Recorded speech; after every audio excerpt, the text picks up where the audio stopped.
Alina walked slowly through the busy street, her long black hair tied neatly behind her. The wind blew softly, but she didn't feel it. Her eyes were fixed on the small sign in front of her. I shows salon haircuts and styling. She took a deep breath and stepped inside. The salon smelled like shampoo and fresh flowers. Women sat in chairs, chatting, laughing, looking into mirrors. Alina didn't speak. She walked straight to the counter where a lady in a pink uniform smiled at her. "Hello, dear. First time here?" the woman asked. Alina nodded. "I want to cut my hair," she said softly. The woman looked at her beautiful hair. It reached below her waist, thick and shining. "You want a trim or a short cut?" Alina paused. "Cut all of it. From here," she said, pointing near her neck. The salon went quiet for a moment. One woman looked up from her mirror. Another whispered, "Why would she cut such beautiful hair?" The lady behind the counter frowned gently. "Sweetheart, that's a big change. Are you sure?" Alina nodded. "I want to donate it. For cancer patients." There was silence again. Then, the woman gave a small smile. "That's very kind of you. Come, sit." Alina walked slowly to the chair. She sat down and stared at her reflection. Her hands trembled a little. This hair was her pride. People always said it made her look like a princess. At school, girls asked what oil she used. Some even felt jealous. But today, she didn't care about beauty. She just wanted to do something that mattered. The hairdresser, a soft-spoken woman named Sema, gently touched her hair. "This is special," she said. "Someone who gets this wig will be lucky." Alina gave a small smile, but her heart was heavy. As Sema tied her hair into 4 neat sections, ready for cutting, Alina's mind drifted away. She remembered her mother, lying in bed, weak and tired. Her mother used to be strong, always full of life. She would sing in the kitchen, braid Alina's hair every morning, and tell stories at night. Then came the illness, cancer, everything changed. The singing stopped, the stories stopped, and slowly her mother's hair started falling out. First a few strands, then whole clumps. Alina remembered the day her mother looked in the mirror and cried. "I look like a stranger," she whispered. That day something broke inside Alina. She couldn't stop the disease. She couldn't remove her mother's pain. But maybe she could bring hope to someone else. Snip! The sound of scissors brought her back to the present. The first section of her hair fell into Sema's hand. Alina didn't cry. She just closed her eyes. Snip, snip, snip. Within minutes, her long locks were gone. She opened her eyes slowly. The girl in the mirror looked different. Her neck was bare. Her head felt light. But there was something else too. A glow in her eyes. "Do you want to see the braid?" Sema asked, holding the bundle of hair gently. Alina nodded. Sema handed it to her carefully, like it was gold. "It will be cleaned, treated, and made into a wig," Sema explained. "It could go to a child or a young girl, someone fighting cancer." Alina held the hair close. She didn't know who would receive it. She didn't want to. That wasn't the point. She just wanted them to smile again, to feel beautiful, even in pain. She placed the hair in a donation bag the salon provided. Sema sealed it and wrote a code on it. Send this to the hair donation center today. They'll take care of the rest." Alina stood up, feeling strange, lighter, but also proud. The other women in the salon clapped quietly. One of them said, "You're brave, Beta." Alina looked at them and gave a small nod. Then she walked out into the sunlight. At school the next day, whispers followed her through the halls. Did she lose a bet? Why would she cut it? She looked better before. Alina didn't reply. She walked to her class and sat down. Her friend Hira asked gently, "Are you okay, Alina?" Forced a smile. "I'm fine." She didn't tell anyone the reason. Not yet. It wasn't about attention. It was about healing, even if in silence. That night, she went home and sat beside her mother. Her mother looked at her new haircut with surprise. "You cut your hair?" she asked weakly. Alina nodded. "Just felt like it." Her mother reached out and touched her short strands. "Still beautiful," she whispered. Alina blinked away her tears. A few days later, the package arrived at the hair center in another city. It was added to the others' gifts from strangers, from hearts full of kindness. No one knew where each bundle would go. It was random, quiet, silent love, traveling far. One such wig was made with Alina's hair. Soft, black, long, and weeks later in a hospital far away, a young girl named Mayhor would receive it. But Alina didn't know that. Not yet. She only knew one thing, that even the smallest act of love could start something big, and her journey had just begun. The hospital room smelled like medicine and soap. Mayhor sat on the bed with her knees pulled close to her chest. She was just 11 years old, but her eyes looked older. Her face was pale, and her head was bald. The mirror on the wall was covered with a cloth. She didn't like looking at herself anymore. Only 2 months ago, Mayhor had long hair. She used to braid it herself and add little colorful clips. Her mother would kiss her forehead and say, "My doll looks so pretty." Mayhor smiled when she remembered those words. But now, things were different. The first day her hair started falling,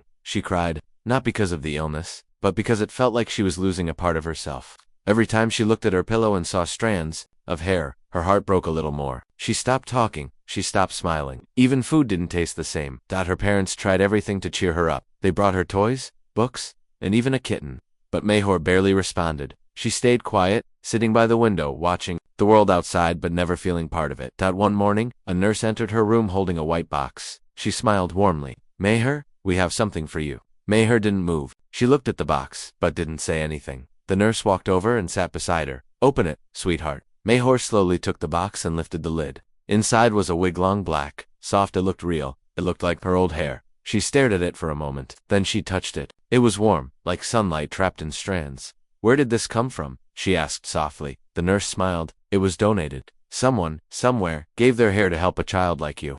This wig was made just for you. Mayhor looked down at the wig again. Who gave it? We don't know, the nurse replied, but whoever it was, they must have a big heart. Mayhor held the wig close to her chest. For the first time in weeks, she felt something move inside her, a little hope.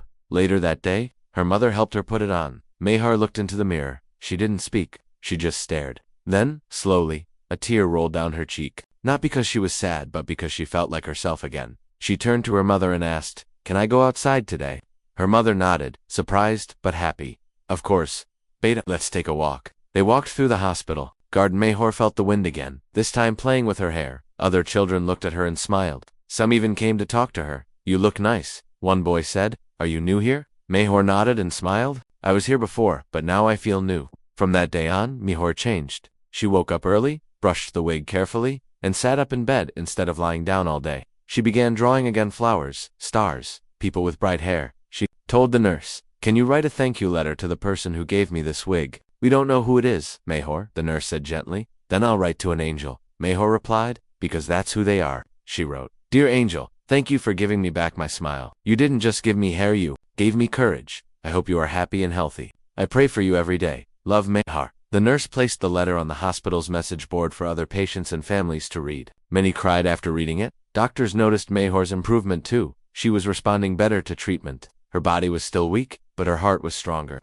The doctors said, hope is sometimes better than medicine. One day, the hospital hosted a small event to celebrate children who were getting better. They asked Mayhor to speak. She was nervous at first, but when she stepped on stage, she remembered the letter she had written. She looked around and began, "I don't know who gave me this wig, but whoever you are, you changed my life. You didn't see me, you didn't know me, but you still gave something special that made me believe in people again. I want to do the same one day."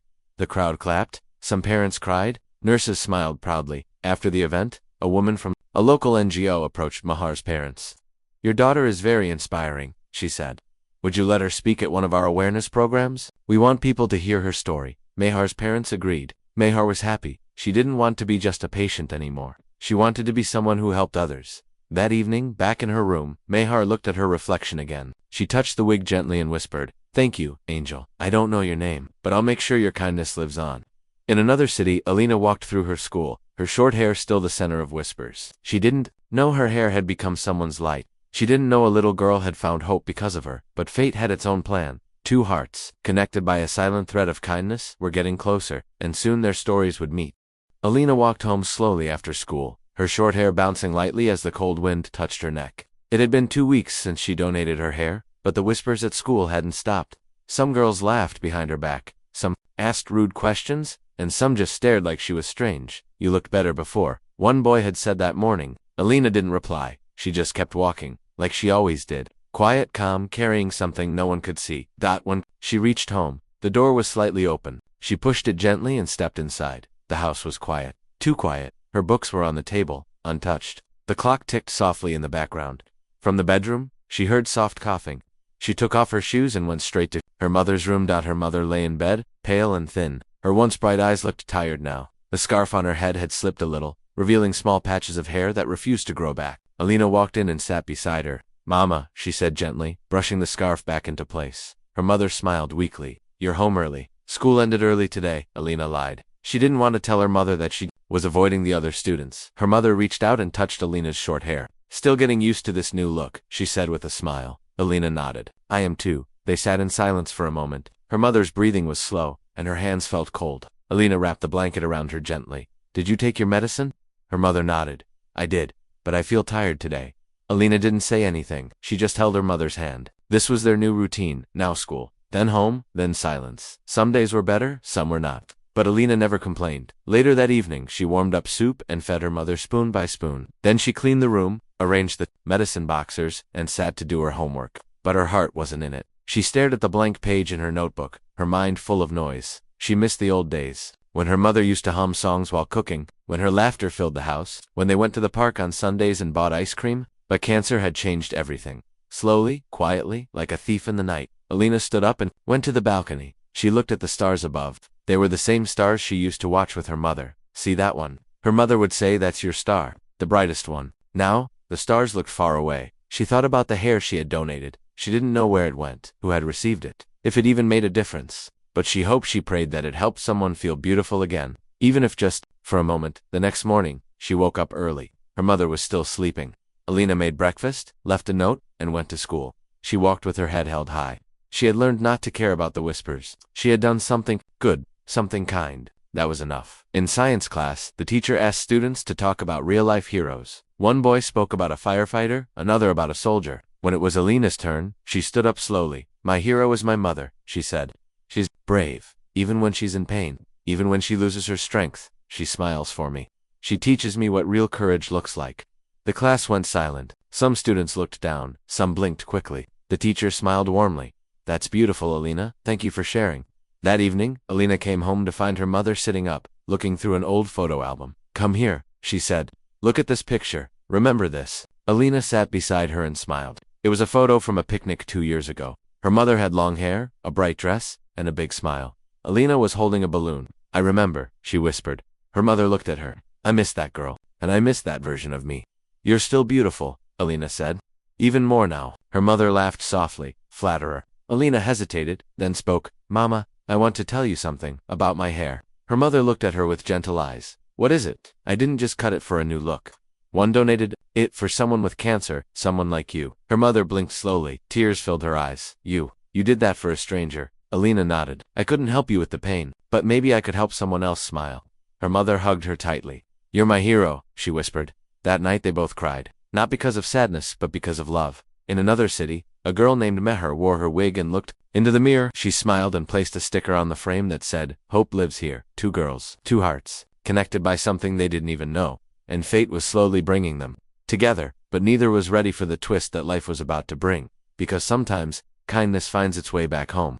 When you least expect it. Meher sat by the hospital window, a notebook in her hand and the wig resting gently on her head. The nurses often said she looked healthier these days, but she knew it wasn't just the medicine. The moment she wore that wig, something inside her had changed. It wasn't just hair. It was a message from someone she had never met, a silent message that said, You're not alone. She started writing more. Stories, poems, small letters to the unknown girl who gave her hair. She didn't know who the donor was, but in her heart, she imagined her like an angel, kind, brave, and full of love. She always ended her notes with, Thank you, angel. One evening, a lady from the NGO that worked with the hospital came to visit. Her name was Sana, and she always had a calm smile. Meher, she said, we're planning a small awareness event next month for children who've gone through cancer treatment. We want you to speak at it. Just a short message about your journey. Meher blinked. Me. Speak in front of people. Sana nodded. Yes. You've inspired so many already. Your story can help others feel strong too. Meher looked down. I'm not strong. Sana smiled. You are, and you don't need to be loud to be strong.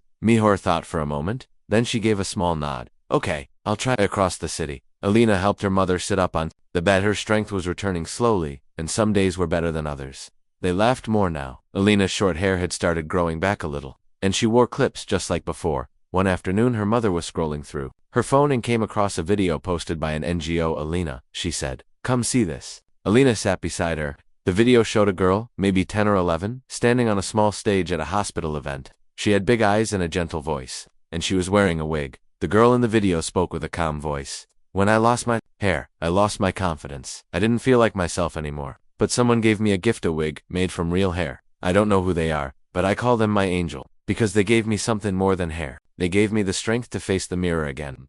Alina stared at the screen. Her heart started beating faster. The wig, the voice, the quiet power in her words. The camera zoomed in slightly, and for a moment, Alina's breath caught in her throat. The hair, it looked exactly like hers. Her mother noticed it too. That looks like your hair, doesn't it? Alina couldn't speak. Her eyes were wide. It can't be. Her mother paused the video and looked at her. Did you ever find out where your hair was sent? Alina shook her head slowly. No, I didn't want to know. I just hoped it helped someone. Her mother placed a hand on her shoulder. I think it did. For the next few days, Alina couldn't stop thinking about the girl in the video. Her soft voice echoed in her mind. I call them my angel. Was it just a coincidence? Or had her small act of kindness really reached that little girl? At the same time, Mayher prepared for her next event with the NGO. She drew little hearts on her note cards and practiced in front of the mirror. She looked at herself and smiled, not because of how she looked but because of how far she had come.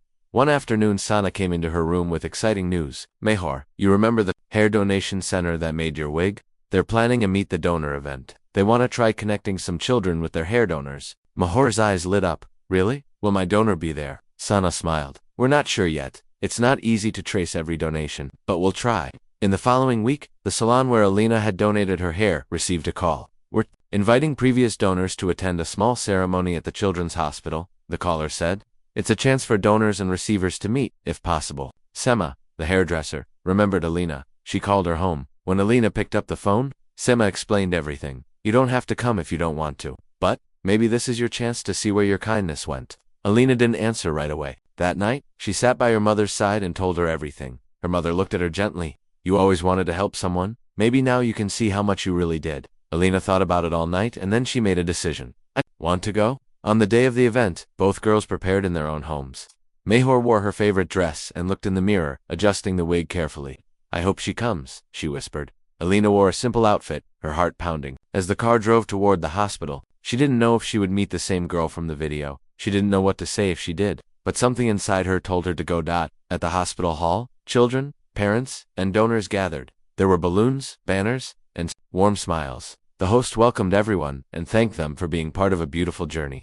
Mayhor stood on the stage, her eyes still locked with Alina's. For a moment, she forgot her speech. Her heart beat faster, and her hands felt cold. The girls standing at the back of the room looked familiar, not because they had met before, but because her eyes were the same as the ones Mayhor had seen in her dreams, the eyes of the angel who had saved her. Alina couldn't move. Her feet felt heavy, but her heart was racing. She hadn't expected this. She thought she might see the girl from the video, maybe even hear her speak, but she hadn't imagined their eyes would meet like this, across a crowded room, as if the world had paused just for them. The host noticed the silence and gently walked over to Mayhor. Are you okay, sweetheart? He asked softly. Mayhor nodded slowly. Can I go down now? She whispered. The host smiled and helped her. Down the stage, Mayhor walked through the crowd, ignoring the people around her. She only had eyes for one person. Alina stood still, her hands tightly holding her mother's. Her mother whispered, It's okay, go. Mayhor stopped right in front of her. They were almost the same height, just a few years apart. Mayhor looked up at her, her voice soft and full of emotion. Is it you?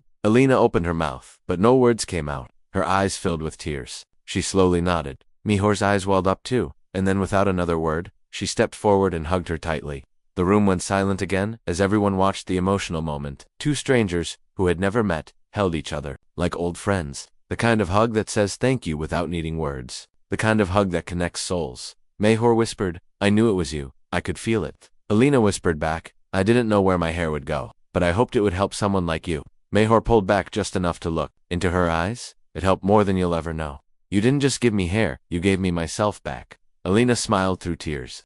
And you gave me something too. Hope, strength, a reason to believe again. Their parents stood close, wiping their eyes. Even the nurses and volunteers couldn't hold back their emotions. A photographer took a picture of the two girls holding hands, and within hours, that photo began to spread across the internet. Later, that evening, after the event ended, the girls sat together in the hospital garden. The sun was setting, painting the sky with soft orange light. They sat on a bench, feet swinging, hearts light. Mayhor held Alina's hand as if she never wanted to let go. What made you do it? She asked. Alina looked at the flowers in front of them. My mom had cancer. She lost her hair. I saw how sad she became. I wanted to do something, anything to help.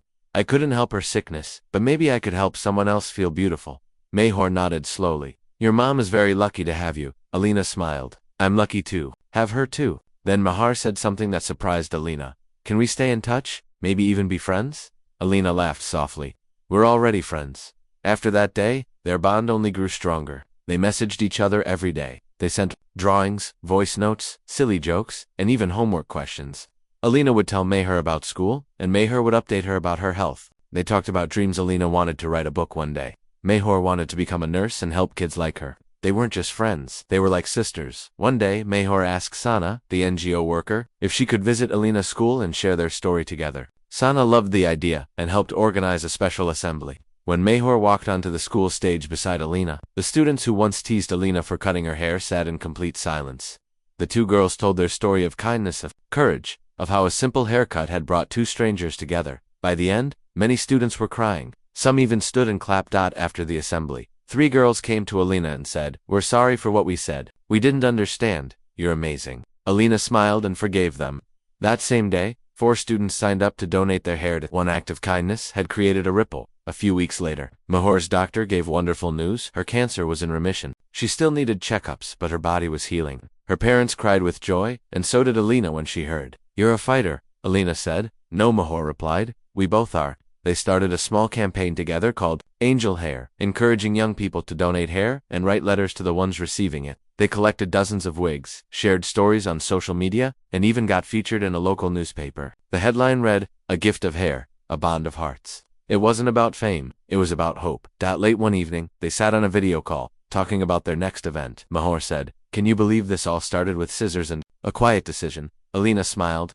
"I didn't think anyone would notice. I just wanted to help," Mahor replied. "Sometimes the quietest acts make the loudest difference." Outside the window, the stars were shining. Alina looked up at the night sky, the same one her mother used to point at. Maybe her mother was right. Maybe that bright star really was hers. But now, she wasn't alone. Now, another star shone beside hers. They were no longer just a donor and a patient. They were proof that love can travel without a name, and that one small act of kindness can change lives forever.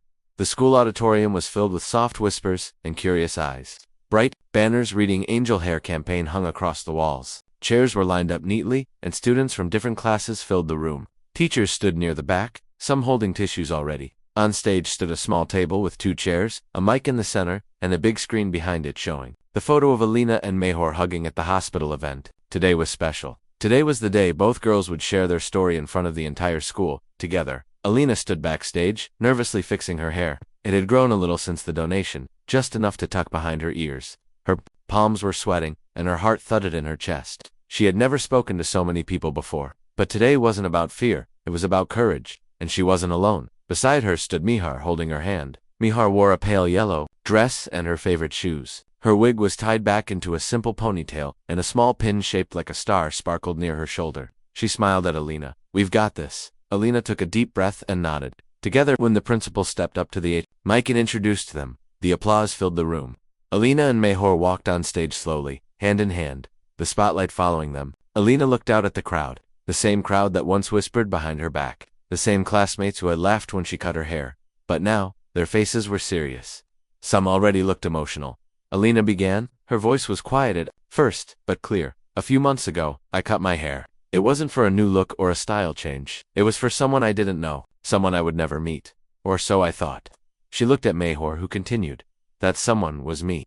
I lost my hair during cancer treatment. I lost my smile, my confidence, even my reflection. But then, a wig arrived, a gift from a stranger, a piece of love from someone I didn't know. I called her my angel." The students listened, stunned. Not a single sound filled the hall except their voices, Alina added. "What I didn't know was that the girl who received my hair was fighting her own battle, and that one act of kindness would lead to something much bigger." Mahor nodded. "It gave me the strength to heal, and it gave both of us a friendship we never expected." They shared how they met at the hospital event, how their bond grew, how they started the campaign to help others. They talked about how a simple decision, made in silence, could become someone's loudest hope. When they finished, the room erupted into applause. Teachers wiped their eyes. Some students stood up. Many were crying openly. Even those who had once teased Alina clapped the loudest. After the talk, students surrounded them. Some hugged them, some said sorry, some said thank you. And then something unexpected happened. A girl from class 9 stepped forward and said, "I want to donate my hair to you." Another student raised his hand. "Me too. Not hair, but I'll raise funds." One after another, hands went up. The principal walked up and smiled at the 2 girls. "You've done something beautiful today. You've taught everyone what real strength looks like." In the following days, the Angel Hair campaign grew bigger. The school arranged a donation drive. Parents joined in. Teachers shared the story with other schools. Local news covered the event. People from nearby towns sent messages of support. Wigs were collected. Letters were written. Hope was shared. But beyond the public success, the bond between Alina and Mahor deepened. They weren't just connected by a wig or a campaign. They became family. Mahor often visited Alina's home. They cooked together, studied together, and sometimes just sat in silence watching the stars. Alina's mother loved Mahor like her own daughter. And Mayhor's parents said Alina was the blessing they never expected. One evening, they sat on the rooftop, a warm breeze brushing past them. Mayhor held a notebook, reading something she had written. Alina, she said, I want to read you a poem I wrote. Alina nodded. Mayhor read softly. She gave me hair but gave much more. A reason to rise, a heart to soar. We were strangers, miles apart, now sisters joined by a giving heart. A silent gift, a quiet light, turned my darkest days to bright. Rain tapped softly against the window as Mayhor sat at her desk, staring at a blank sheet of paper. The house was quiet, her parents resting in the next room. Her wig sat on the table beside her, gently brushed and ready for the next day. But tonight, Mayhor wasn't thinking about school or hospital visits. She was thinking about the speech she had been asked to give at the city youth conference. She had never spoken to such a big crowd before. Hundreds of people would be there, students, doctors, teachers, even journalists. Sana had called it a huge opportunity, but Mayhor was scared. She looked at the photos on her wall, one of her and Alina standing on the school stage. One of them smiling in the garden, one hugging near the hospital gate. Those moments gave her strength. She picked up her pen and began to write. Across the city, Alina was busy preparing her teacher had asked her to write a piece about courage for the school newsletter. Most students had chosen soldiers or sports heroes, but Alina didn't hesitate. She chose Mayhor. As her fingers typed on the keyboard, she smiled. Mayhor had once called her an angel, but Alina knew the truth. Mayhor was the real angel, the one who had turned a wig into a movement, pain into purpose.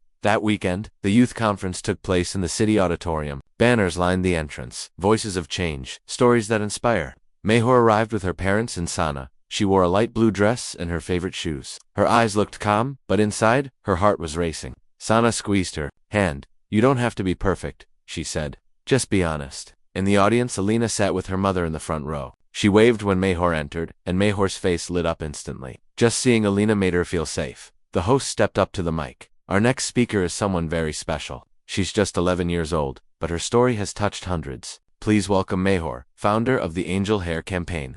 The hall clapped, and Mayhor walked up slowly. She took a deep breath and looked at the crowd. Then she saw Alina, smiling proudly. That was all she needed. She began, a few months ago, I was a very different person. I was a patient, scared and lost. I had no hair, no hope, and I didn't want to look in the mirror. But then, a package arrived. Inside was a wig. Real hair, soft, warm, full of love. It came from someone I didn't know, a stranger. But to me, she was everything. She paused, voice shaking slightly, but continued. She gave me more than hair, she gave me strength. That stranger became my best friend. Her name is Alina, and today, because of her, I believe in kindness again. The crowd was silent, deeply moved. Mayhor went on to share the journey of their friendship, how the campaign started, and how it had grown. She ended with, you don't need to be rich or famous to change someone's life. Sometimes, the smallest gift can create the biggest miracle. The applause was thunderous. People stood up. Some wiped tears. Alina clapped with all her heart, her mother beside her, equally proud. After the event, reporters approached them. One asked, how did it feel when you met each other? Mayhor smiled. It felt like meeting someone I had been missing my whole life. Another asked Alina, did you ever imagine your small act would lead to this? No, she said honestly. I didn't do it for attention. I did it to bring a little happiness. I had no idea it would bring so much back to me. The story spread quickly. Newspapers, blogs, even a local TV channel aired a segment on their journey. Letters and messages poured in from strangers. Some shared their own stories of donation. Some asked how they could help. One little girl even sent a drawing of herself with short hair and a note. I cut mine too. For another angel, the girls continued visiting schools and hospitals, sharing their story, encouraging others. They created a simple website with Sana's help, where people could sign up to donate hair, money, or letters of hope. They even started hosting kindness circles where children shared acts of goodness, small things, like helping a classmate or comforting a friend. One afternoon, while packing donation kits, Mayhor turned to Alina. Do you think we're making a real difference? Alina looked at her. Look around you. Look at these letters, these boxes, these smiles. Of course we are. Mayhor nodded. Then let's never stop.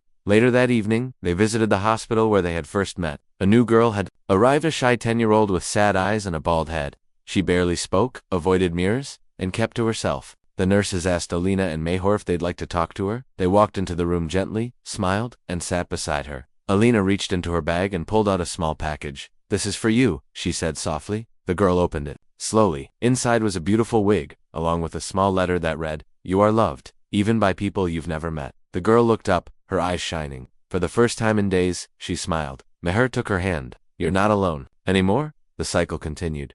One heart touching another, one story leading to the next. And through it all, Alina and Mayhor stayed side by side. Two girls, One journey. Bound forever by kindness, courage, and a simple gift of hair. Months passed, and the seasons changed. The Angel Hair campaign had now touched lives far beyond there. City wigs had been delivered to children in remote villages. Local salons began offering free cuts for donors. Volunteers from colleges helped pack letters and gifts. What started as a quiet gesture from one girl had now become a movement of love. Mahar and Alina had grown stronger, not just in health, but in spirit. Their bond was deeper than friendship, was a connection that words could never fully explain. One evening, as Mahar sat beside the hospital garden, the air was calm and cool. She had just finished drawing a picture of her and Alina sitting under a tree, both smiling, both free. Her treatment was almost over. The doctors had said her body had responded better than expected. She was healing. And yet, she felt something heavy in her heart. Not sadness, but something else. A kind of fear. Alina noticed it too. She came to visit, carrying 2 cups of warm tea. "Why so quiet today?" she asked, handing Mahar a cup. Mahar looked at her and whispered, "What if this ends one day? What if we grow up, get busy, and forget all this?" Alina didn't answer. Immediately, she sat beside her, sipping her tea. The garden was quiet, birds chirping softly in the background. "It won't end," Alina said finally, "because we planted something real, something that doesn't need us to stand over it forever. It'll keep growing, even when we're not watching." Mahar nodded slowly. "But I don't want to lose this." "You won't," Alina said gently. "You'll always have me, and I'll always have you." That weekend, they decided to hold a small farewell celebration at the hospital for Mahara. It was more than a goodbye, it was a celebration of life, of survival, of second chances. The nurses decorated the children's ward with balloons and lights. A small stage was set up, and many of the children Mahar had inspired were present. Mahar stood on stage, holding a soft pink envelope in her hand. "I wrote something," she said, her voice steady. "Not just for one person, for all of you." She opened the letter and read, "To the one who gave when they didn't have to the one who loved without knowing my name, to the one who reminded me I was still me, even without hair. Thank you. You didn't just change my life. You became part of it, and because of you, I believe in miracles again." The room fell silent. Many had tears in their eyes. Even some of the doctors turned away to hide their emotions. Alina walked up and hugged her tightly. "You're the miracle," she whispered. A few weeks later, Mahara officially left the hospital. Her room was cleaned, her charts were closed, and the nurses hugged her goodbye. She left behind a box filled with letters for new patients. Each letter ended the same way: "You are never alone." Time moved on. Alina started her final year in school. Mahar joined a new school near her home. Life began to return to a rhythm. But their campaign didn't stop. They continued sharing stories, meeting new donors, and helping more children. One day, an unexpected email arrived. It was from a publishing house. "Dear Alina and Mahar, we read about your journey and the Angel Hair campaign. We believe your story needs to be told to the world. Would you be interested in turning it into a children's book?" Alina's hands trembled as she read the message. She called Mahar instantly. "Guess what?" she said, trying not to scream. "Our story. They want to publish it." Mahar gasped. "Are you serious?" Alina smiled completely. They had worked together every weekend. Alina wrote while Mahar drew the illustrations. The book was simple, honest, and filled with heart. They titled it The Girl with the Giving Hair. It wasn't about fame. It was about passing the light forward. When the book was finally printed, they were invited to a launch event. Children came, teachers attended, and many brought their own stories to share. Mahar and Alina signed books, hugged fans, and smiled until their cheeks hurt. At the end of the event, a little boy walked up. His head was bald and his eyes were wide with wonder. He held the book close and asked, "Will I be okay too?" Mahar knelt down and said, "Yes, because you're already braver than most people I know." Alina handed him a badge that said, "I am strong," and smiled. "And we're with you." That night, they sat on the rooftop again, just like old times. The stars above sparkled like silent witnesses to their journey. "Do you think the world is kinder now?" Mahar asked. Alina looked up. "I think the world always had kind people. They just needed a reason to show it." Mahar leaned her head on Alina's shoulder.